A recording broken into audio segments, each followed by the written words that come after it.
Hi, Rob Howard from EFL Talks, and we're here today with a brand new EFL talker.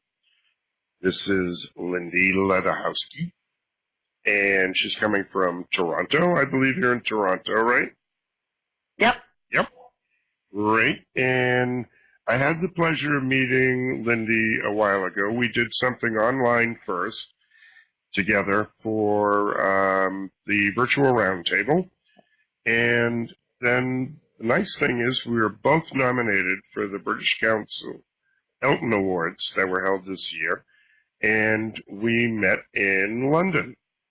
So I'll let, without further ado, Lindy will tell you a little bit about herself and tell you about her subject today.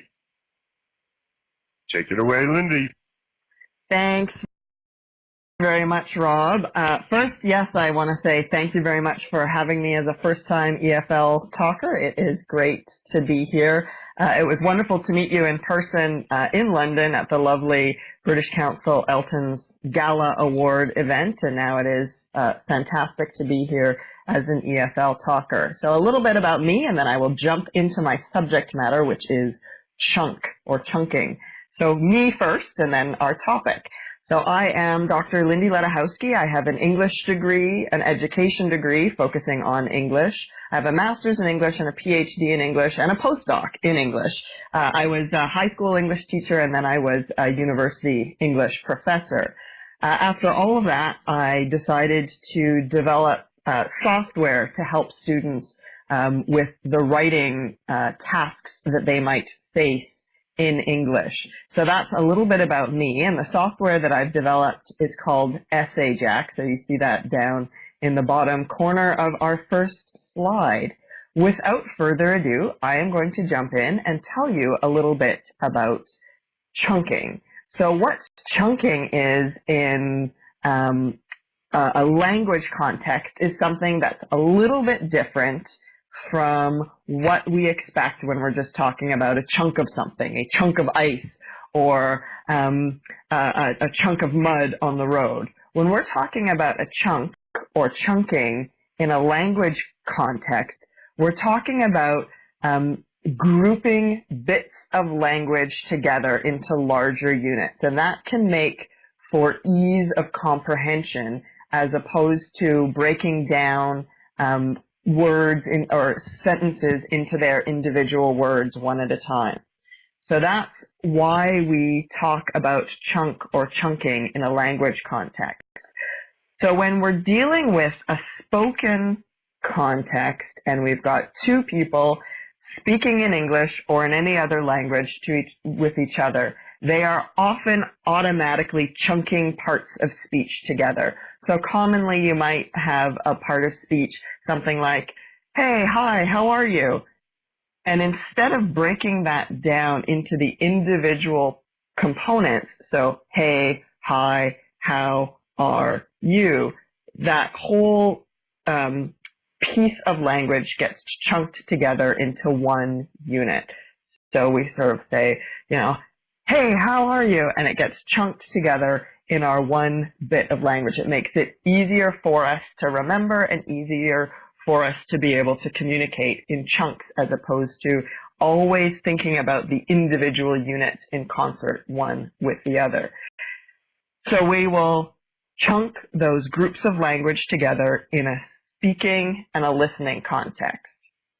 But the other aspect of learning English and being able to function in English or any other language competently has to do with not just speaking and listening, but also writing.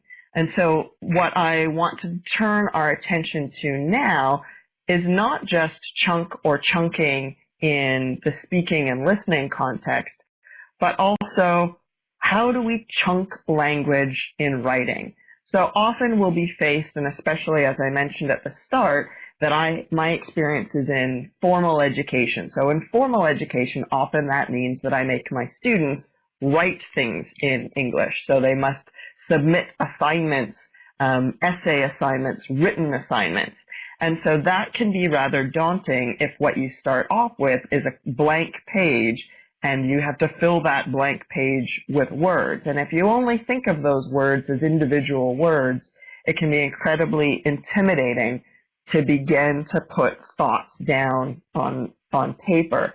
So this is where chunking can come into play and be effective when it comes to writing. So as I mentioned at the beginning, after leaving my job as an English professor, I started software that helps students with writing essays. And so that software is called EssayJack. And EssayJack, this is a screenshot of it you can see right now of some of the main functionality. But what it does, in essence, is it breaks down written tasks into chunks. So what you see in the middle screen there is a chunk for one component part of a written assignment. So that in writing, we can also chunk pieces of writing into smaller component parts, so it's less intimidating and less daunting.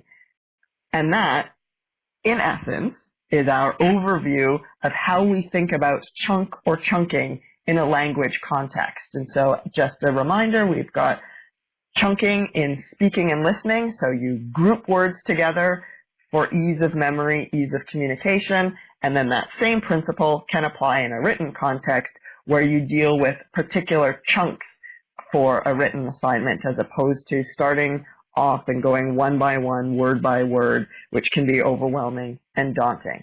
So if you want more information about EssayJack and how it can help you or your students with written tasks in English, by all means, go to essayjack.com and check it out. If you want further information and you want to be in touch with me, you've got the email address in the bio. That's hello@essayjack.com. And you can also follow us on Twitter, which is @essayjack. Now I just want to say a final thank you for everybody who's watching. Thank you definitely to Rob and EFL Talks for having me come today. Thanks very much.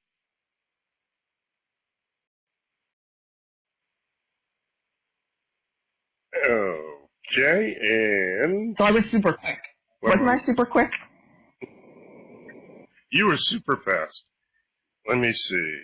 Okay, my camera's not turning on for some reason, but can you hear me okay? I can hear you, no problem. Yeah, and I mean, I can see you. You're frozen, but I can. You're frozen and smiling, so it's nice. Oh, now you're off. Good. All right. Well, let me see. So, thanks. That was great and very short. Very nice. And yeah, I've seen your long demonstration of EssayJack inside. Yeah. But it's really is something innovative. And this is great because we've been talking a lot about this, that because we've been going so much with the communicative approach, we've gotten away from writing. Yeah. And students can't write anymore. That's absolutely true. And I mean, obviously the speaking and listening part is extremely important, particularly in like a business English context. But the writing piece, students need to be able to write and and they're obviously then going to be, forced into doing writing tasks, whether it's for IELTS or TOEFL or they find themselves in a formal education context. So yeah. Totally agree. Right. So it's a great tool. I really recommend that everybody take a look at it. And I wish you a lot of luck with it. And I'll be seeing you next year at the awards again. Yeah, that is the plan. Where we both win. Okay. Great. And thanks again for joining us. I really appreciate it. And I'll see you soon. Somewhere in the globe. Yes, absolutely. Well, thanks very much for having me, Rob. It was really a lot of fun. Thanks for being here, Lindy.